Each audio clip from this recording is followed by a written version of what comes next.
جس طرح سے کھانے کی چند چیزوں کو ممنوع قرار دیا گیا ہے، اسی طرح سے چند برتنوں کو بھی ممنوع قرار دیا گیا ہے، کیونکہ اسلام میں ان برتنوں سے اس لیے منع کیا گیا کیونکہ ان کا تعلق شراب نوشی کی ثقافت سے تعلق رکھتے ہیں۔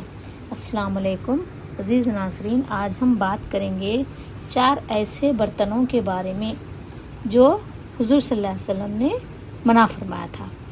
جیسے نمبر 1 ہے، دیکھیے دبا، کدو کا خشک خول، اور دوسرا ہے مزفت یعنی تارکول لگا ہوا برتن، اور تیسرا ہے ہنتیم یعنی مٹی کا روغن کیا ہوا برتن، چوتھا ہے نخیر یعنی کھوکھلی لکڑی کا برتن۔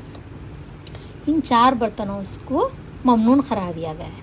نبی کریم صلی اللہ علیہ وسلم نے ان برتنوں کے استعمال سے اس لیے منع فرمایا تھا کیونکہ نشہ آور چیزیں بننے کا اندیشہ تھا، یعنی ان برتنوں میں جب کوئی مشروب، خاص طور پر کھجور یا انگور کا نبیذ رکھا جاتا تھا تو وہ جلد خمیر ہو کر نشہ آور بن سکتا تھا۔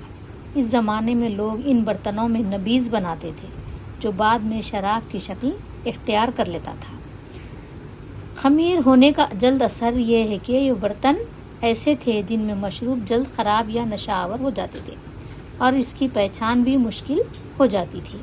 اسلام میں برائی تک پہنچنے والے راستوں کو بھی بند کیا جاتا ہے، چونکہ یہ برتن شراب بننے کا ذریعہ بن سکتے تھے، اس لیے ابتدا میں ان سے منع کیا گیا۔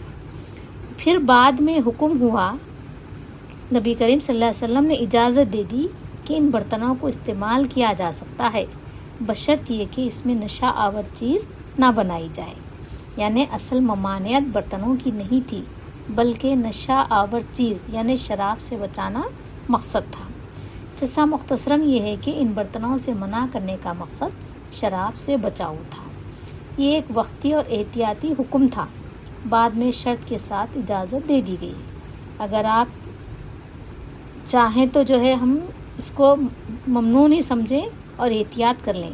اس کے تعلق سے جو حدیث بیان کی گئی ہے، ان ابن عباس رضی اللہ عنہ قال نہیں رسول اللہ ان الدبا والحنتم والمزفت والنخیر۔ ترجمہ ہے، حضرت عبداللہ بن عباس رضی اللہ عنہ بیان کرتے ہیں کہ رسول اللہ نے دبا، حنتم، مزفت اور نخیر ان مخصوص برتنوں سے منع فرمایا۔